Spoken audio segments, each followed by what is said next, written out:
Welcome everybody to the Coastal Observing in Your Community webinar series hosted by SECOORA. SECOORA is hosting this webinar series to celebrate our 10-year anniversary. The point is to discuss and highlight coastal ocean observing in the Southeast U.S. Monthly, usually every fourth Tuesday at 12 p.m. Eastern, invited speakers will discuss ocean observing topics. Each webinar will be 60 minutes, recorded and archived for future viewing. The webinar today is being recorded. My name is Abby Wakely, SECOORA's Communications Specialist, and I will be facilitating and moderating the webinar. All participants will be in listen-only mode. You can type questions for the presenter or technical questions in the bottom left-hand chat box. It's a little blue box on the left-hand side of your screen. I will be monitoring the questions during the presentation, either responding to them directly or posting them to our presenter. We are recording the webinar today once again, and we will be posting the recording along with the PDF of the presentation on the SECOORA website.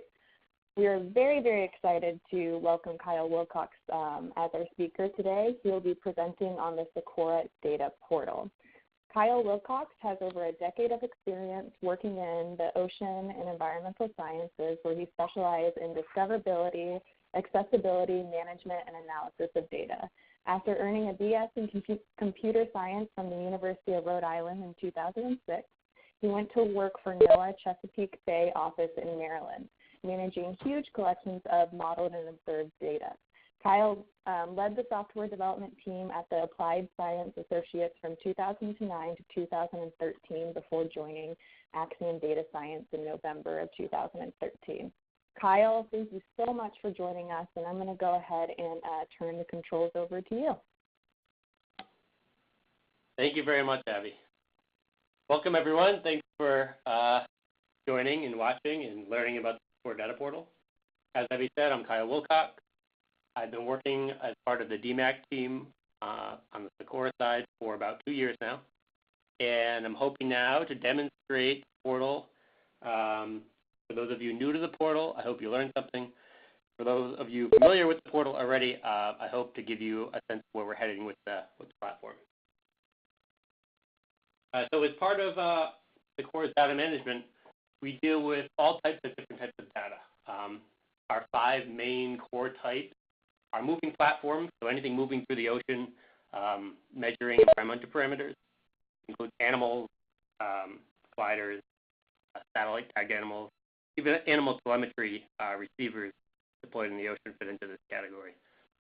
We also have grids, so the byproduct of HF radars, gridded fields are considered grids, forecast models, both weather and ocean, as well as satellite data from NASA or other federal satellite platforms, meaning measuring platforms, an in situ observational platform.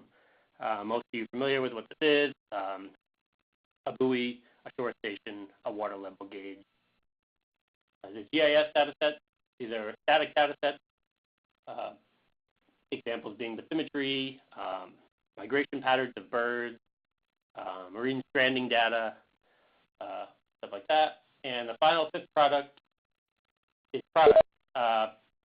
This is kind of an analysis of the other 4 types of data for a targeted area, or to get an idea across, or for a specific use case. And in the portal, we want to support the 3 core goals of the portal needed to support products as well. So moving on, we'll get to the three goals of the portal. We want to drive 3 things: discoverability of data sets, the accessibility of data sets, and provide some visualization and minor analysis capabilities on top of all data sets. So these 3 categories should apply to all of the different types of products I just went over in the previous slide. To do this, we have 3 main pages in the portal. One being the landing page. I'm going to go briefly jump back to the portal and then back to the presentation, so I'm going to give it a few seconds to update the link. The screen share. So what the landing page provides is a brief introduction to the portal. It also allows the user to jump right in. You can click on the map there to bring up the most commonly accessed layers that SECOORA analytics have led to us, which are the real-time sensor layer, and not so much this time of year, but coming up is the active storms and hurricanes layer. You can also search right away. There's a search box up here. You can search for any data you're interested in. If you already know the environmental parameter you're interested in or the location. You can also click on the catalog button to quickly go directly to the catalog, which provides a listing of data available.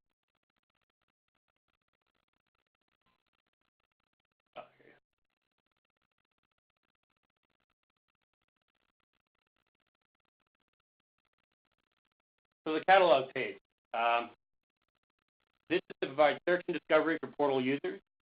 We have advanced filtering capabilities. We have a tagging scheme where any data set that SECOORA ingests can be tagged with any number of vocabulary terms. You can browse manually. It's a paginated list. You can filter through them. Just if you're not sure what you're looking for, you're just looking for an interesting data set, it's a great way to discover new data. You can also, again, search if you know the specific data set you're looking for. So bringing up an example, this is the catalog page. Give me a second to update.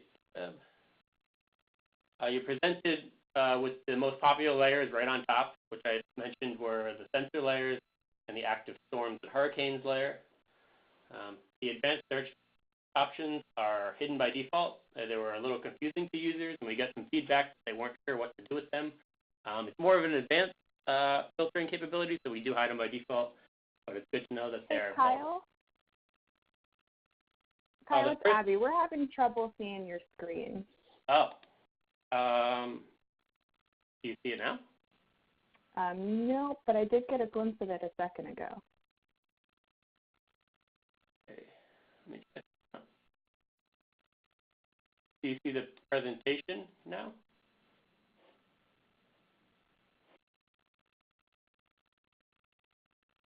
Correct. Okay, the people on the and in the chat are saying they can see it. Okay.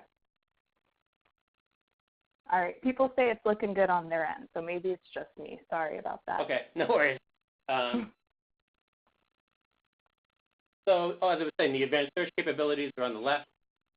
The first is a spatial filter. So if you know the geographic area that you're interested in, you can quickly filter by the Tampa region and get all the data sets in that region that you're interested in. You can also filter by time. Right away, it defaults to the entire time window that we have available for SECOORA data sets, so you can ratchet it down. There will be no data sets. I know the first data set we have was around 2010. The 2002, I'll get into why 2002. There we go. So we have the USF West Florida shelf model ran from 2010 to 2014, I believe. You can also filter by access method. So more of an advanced capability, and I'm going to get into what these are in the accessibility portion of the portal. But if you're looking for a specific web service or a programmatic access to the data, you can filter just by the data sets that are available using whatever protocol you want to search or you want to use. Check all these. The last filtering capability is tags. So the tags is it's a vocabulary-driven system. You can activate one tag at a time. There's no anding or oring. We had a capability where you could select multiple tags. It was the user experience wasn't great. People were confused when they had more than one tag selected, and they started searching, and they weren't able to find what they're searching for. I think this is we found a good middle ground where you can activate one tag at a time. Some things are tagged better than others. As we build in new data sets, we try really hard to tag them. But not being subject matter experts at every layer we pull in, we try to reach out to the community and figure out how they should be tagged and get them tagged correct. Next.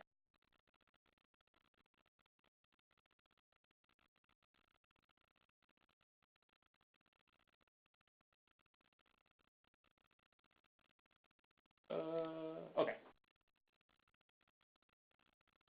Next, we have the data set accessibility page. So every data set in the SECOORA portal has their own landing page. It supplies a summary of what the data is, what the availability is, so what is the time range we have available, any license or usage information that comes from the data provider, and we provide a list of environmental parameters that are available in this data set, any contact information if you have questions about the validity or the availability of the data, and we always refer back to the original data producer or source. So if anyone has any questions, they can always reference that, where we get the data from. And the most important piece of this accessibility piece is we provide download links for all of our data sets. We're not restricting analysis and discoverability only to the SECOORA portal. We allow all the portal users to download any of the data they want. I'll show you a brief example.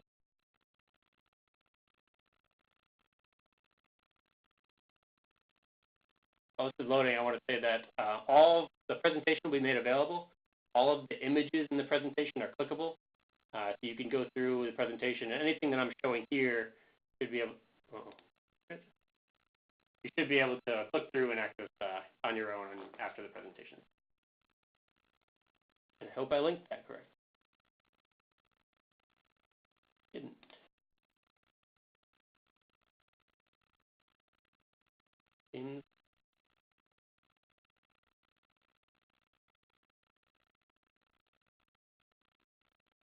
You guys can hear me okay, right? Raise your hand or pen. Yes, we can hear you fine. And we do have a question from Jennifer Cudney if you want to answer. She asked, do you follow metadata standards? We do. All the metadata that we pull in for any SECOORA data set, we follow the ISO 19115 standard. We have a sophisticated metadata editor. I'm not actually show today, but if you're interested, I can give you some more information on it. So we kind of have a user interface to enter each additional field. So we know that when somebody sends a summary, we're putting it in the right spot. And it allows other people not familiar with metadata standards to kind of interact with a complicated metadata standard more easily. And my internet just went down in my office, so I don't think you can see my screen anymore, obviously. I'm going to try to join again really quick.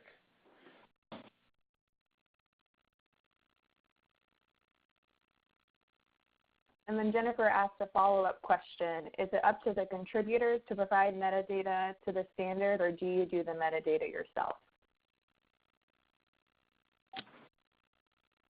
When we pull in the data set, we accept data with just about any level of metadata completeness. And we work with the original data provider, trying to improve that metadata over time. And a lot of times it's back and forth, and it takes quite a bit of time. We'll get an email from someone saying this data doesn't look correct, and then we'll refer back to the original data source and try to get that information corrected.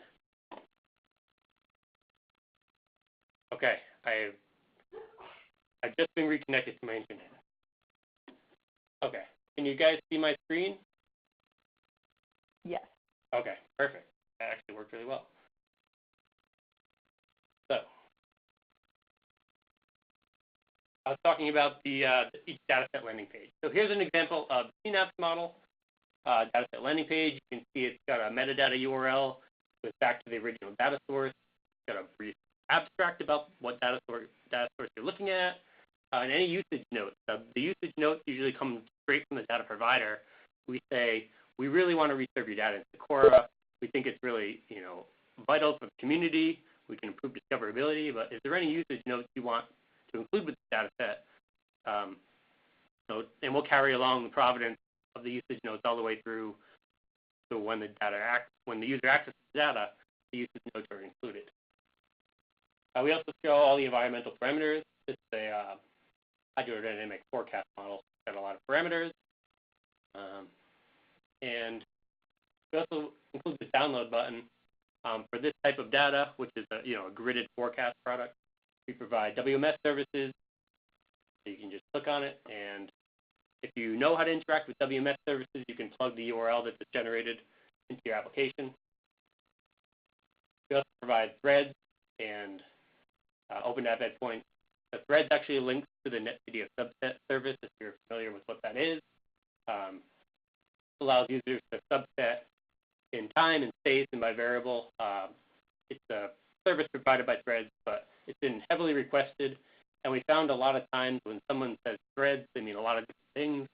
The majority of our users wanted this interface to be presented, so that's what we do. Got a landing page. Next, let's talk about kind of the portal visualization page. This is where you can combine multiple data sets into one visual view to do analysis or spot checking, brief gap analysis, anything you can think of. There's lots of applications for it. We've seen it used many different ways. I'm going to go through a few examples of these. But the real power being a single time access, and you can add as many data sets as you want into the visualization. First is the real-time sensors layer, which is SECOORA's most popular layer. Again, this is the data set landing page for the sensors. To get to the portal view, you can just click the portal button, which will load it into the portal. You can also see which layers you already have loaded into the portal. As I said, the two most active layers are always on by default. I will remove the active storms, starting on. So here is the portal view, and these are the real-time sensors. What you're looking at is kind of a dynamic generated hexbin summary of the geographic location. So all the sensors underneath that hex are contributing to the data within it. At the bottom, you see a time series graph there. That's analyzing all the observations in the SECOORA region in the past 3 hours. So there's about 250,000 measurements at 270 stations. You click on a hex, you get an actual time series graph, min, mean, max, inside of that hex. And also at the bottom, you can see a red highlighted area. That's that hex's contribution to the overall SECOORA region. You click around, this one's red, it's going to be up top. And there it is.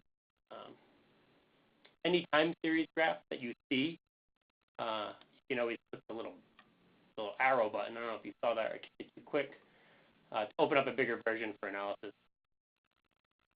Every time series graph that you see on the website has parameters and links down the bottom. You can see exactly what parameters are being measured. The parameters all relate back to some ontology, and I might be getting into the weeds here, but you can see the actual parameter is a climate forecast and convention wind speed. So if you were wanted to download the data set and compare it to a forecast model, you'd be able to compare apples to apples. So you know exactly what this station was measuring. There's two ways to download every time series graph you see on the website. One is there's a download button. It downloads a CSV file. I won't open it right now because I'm not sure what my computer will do. But that includes two files inside the zip. One is the metadata file. I mentioned that the usage note and provenance of data is always carried through with the data. So it includes a file that includes all the information required to go along with that data set, as well as a CSV file with the actual data in it. And a newer access method that we had requested very much by users was an ERDAP server. If you guys aren't familiar, it is a way to expose environmental data using a wide range of services so they can be programmatically accessed. One of those things where you get your data in once, it can be pulled out many ways. Users love it, so we've provided it for them. Every station, you can click on the ERDAP link, and it brings up its own data set in ERDAP where you can subset by time and what parameters you would like, see back. And quickly, I'll just, there you go. You get an HTML table of the data for, I think I queried for a few months. So, but it was quick, and you can quickly access it and view it. There are also other download options. That was a table view, but you can get it in CSV. You can get it in MATLAB format, kind of anything you want.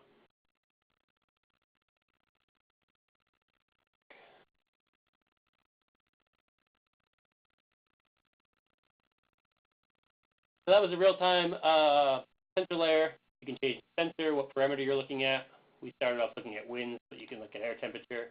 And again, it's still the hex bins. If you go in further, you actually get the actual stations. If you're too far zoomed out, you just see a bunch of circles overlapping each other. That's why we do the hex bins. It wasn't that useful, and we can provide a kind of regional analysis. This way you can go on a station-by-station basis and see at any given station how it contributes to the SECOORA region, and you can change, again, what parameter you're looking at, and download it if you're interested. There's also a source link that'll always go back to kind of the raw source of the data. If you have any questions on the validity or the quality, you can always check back with the raw data.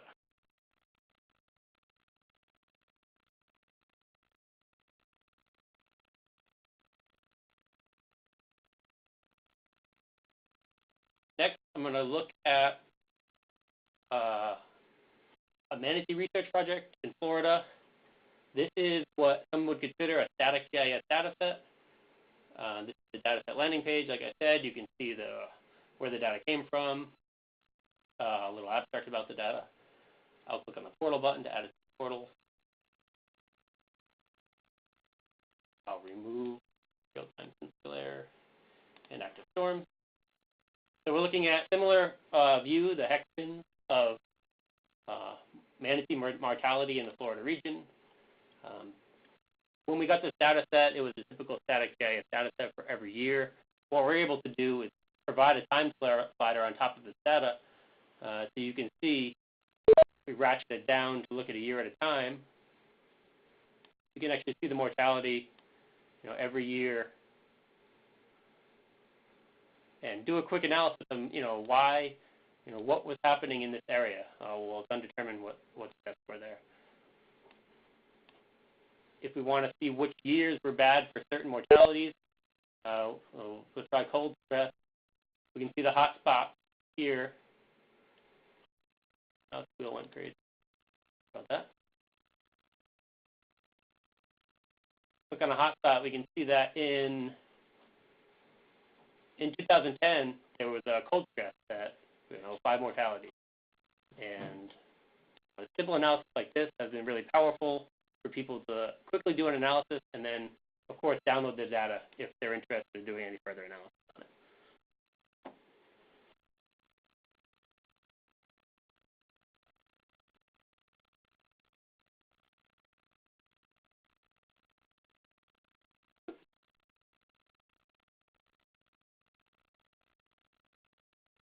So some future enhancements to the portal.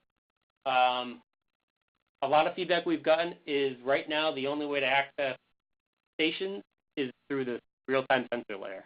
And a lot of people, especially fishermen or boaters, recreational boaters, have a certain buoy that they're tied to, that they like to fish around, that they always check the weather at before they go out, deciding if they should even go out. How's the wind? How's the water temperature? Right now it's not great to that workflow. You have to go to the full layer to see all the sensors, ratchet down to what you want to see. We're providing a new access method. We're calling it station pages right now. This will be in the release that will happen before the SECOORA annual meeting in May. So each station in the SECOORA portal will get its own landing page like this, and you'll be able to access those through the catalog. So if I search for clam buoy, I would immediately be presented with this page, and it's just the analysis of this status. You see where it is. You can see the sensors around it. You can always go back to the source, like I said. You can see the website, the time range we have for the data set, and also every environmental parameter that buoy measuring. If you'll notice, the time series graphs are a little different. Another feature that we're going to roll out before the SECOORA annual meeting is right now you see this is the data set that's going back 2 years almost. This isn't very useful, a long time series graph, points are all mangled. So we're doing this client-side binning. I have it on auto bin right now. This is actually computing min, mean, max of every week in the data set. And you can choose whatever you want. If you want to do months, you can do the min, max, mean per month. You can even do seasons. For longer climatologies, seasons is very useful. I will put the auto, and the nice thing about this is as you ratchet down to what you're looking at, it'll auto bin for you. So if you get, say, just switch, now we're on Now we're on daily bins. As you ratchet down further, finally, when you get to within less than a week, it'll start to show you, the individual measurements. We've been going back and forth. If you have any feedback on the process or how we're presenting the time series graph, I encourage everyone, on every page of the SECOORA portal, there's a feedback tab on the left. Please use that. We don't actually get a lot of feedback that way. We get a lot of emails. Feedback's a much better process because we can include everyone in the loop rather than just a few people that of the emails that you know about. The next feature I wanted to talk about was upcoming is platforms. I briefly talked about this at the beginning, satellite tagged animals, sliders, things like that. These will also be searchable in the catalog. Right now they are not. This is kind of a separate product. You kind of need to know what you're looking for to be able to find the platforms, the moving platforms in the SECOORA portal. They'll be fully integrated come May. You can see here we're looking at a glider deployment off Tampa not too long ago, at the beginning of this year. You can do on-the-fly interpolation if you would like. You can switch the parameter that you're looking at, salinity, and as you hover over these profiles, you actually get the full vertical profile for each kind of dive that the glider did. And as I hover over this, I know it's probably hard to see on the web share, but the map is updating for where this location actually was measured, and this 3D bathymetry representation is also highlighting what I'm looking at. The great thing about this is you can actually download the data that we're using to compute these visualizations and do it yourself. We're offering NetPDF downloads as well as CSV and a JSON format. The JSON format is actually what we use to drive these visualizations. So some people have requested it. So, why not? If you want to use the JSON, please feel free.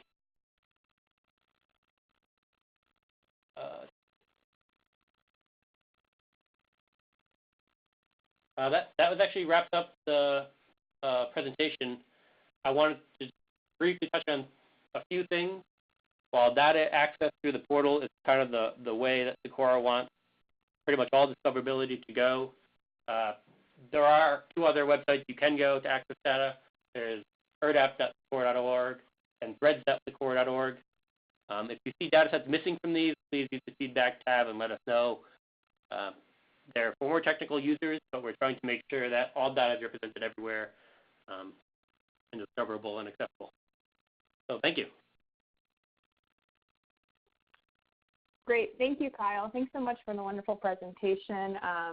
We're going to go ahead and open it up for questions. If you could please type them in the bottom left-hand chat box. I do have one from Jeremy Cothran. He is asking, what site usage metrics are provided to see how the data portable is used, or which data are referenced by whom?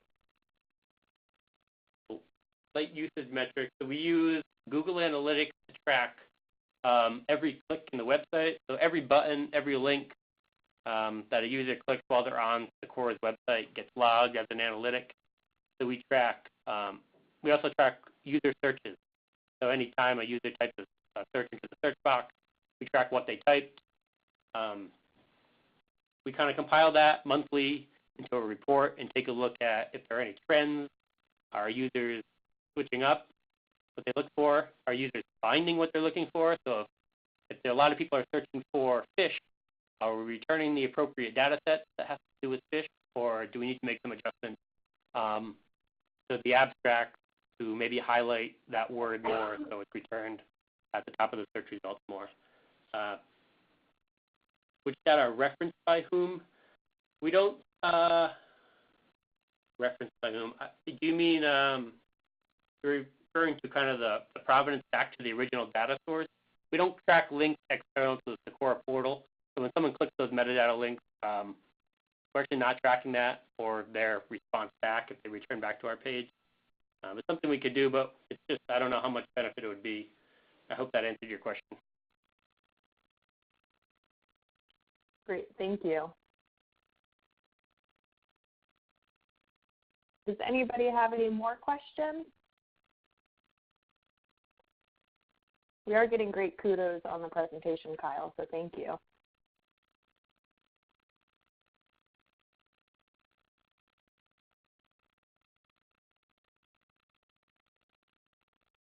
All right. So I am Has not her hand seeing... raised. I don't know if she has a question. Yeah, so let me, I can unmute. Hey, Deborah, I have you unmuted. I saw that your hand was raised. Do you have a question? No, just I think a technological glitch on my part. Great job, Kyle, and I'm glad we have folks on the line to learn about the portal, and I'm looking forward to the launch of some of these new options, new capabilities that you discussed, and yeah, so that's all I had. Thanks.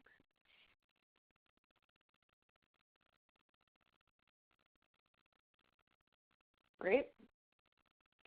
So if we didn't get to your questions or you think of a question after the fact, please email Kyle directly. His email address is up there. And please visit, I just sent the link to everybody, SECOORA.org webinar-series. We will be posting a PDF of the presentation along with a recording of the webinar on that website. And we welcome any feedback. Just email me directly on the webinar series. Our next webinar will be April 25th at 12 p.m. Eastern, and the speaker will be announced shortly. And I want to thank you all once again for joining and helping us celebrate our 10-year anniversary. And Kyle, thanks so much for a wonderful presentation. Thank you for having me. Great. Thanks, everybody. Have a great day.